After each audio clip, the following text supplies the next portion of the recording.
আরিজ নামের একটি ছোট্ট ছেলে ছিল যে তার বাগানে গাছ লাগাতে খুব ভালোবাসত। সে যত্ন করে একটি বিশেষ বীজ বুনেছিল, স্বপ্ন দেখছিল কবে তা থেকে একটি সুন্দর ফুল ফুটবে।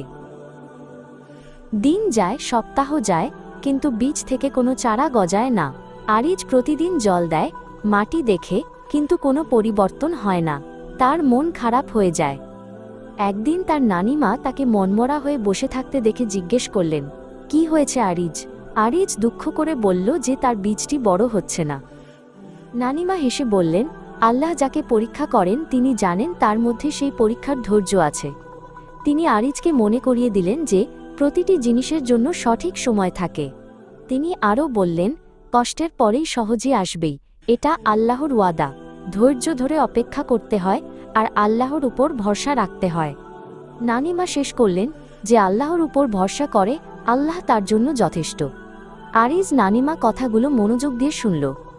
আরিজ সিদ্ধান্ত নিল সে ধৈর্য হারাবে না। সে প্রতিদিন নিয়ম করে বীজটির যত্ন নিতে লাগল। মনে মনে নানিমা কথাগুলো আওড়াতে লাগল।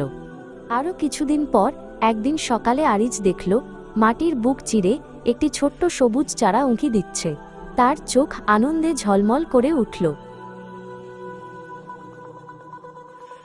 সে দৌড়ে নানিমাকে খবরটা দিল। নানিমা আরিজকে জড়িয়ে ধরে বললেন, দেখেছ, ধৈর্য আর ভরসার ফল কত মিষ্টি হয়। সেই ছোট্ট চারাটি ধীরে ধীরে বড় হয়ে একটি সুন্দর ফুলে পরিণত হল। আরিজ শিখেছিল যে আল্লাহর উপর ভরসা রাখলে এবং ধৈর্য ধরলে প্রতিটি কষ্ট শেষে অবশ্যই সহজ আসবে।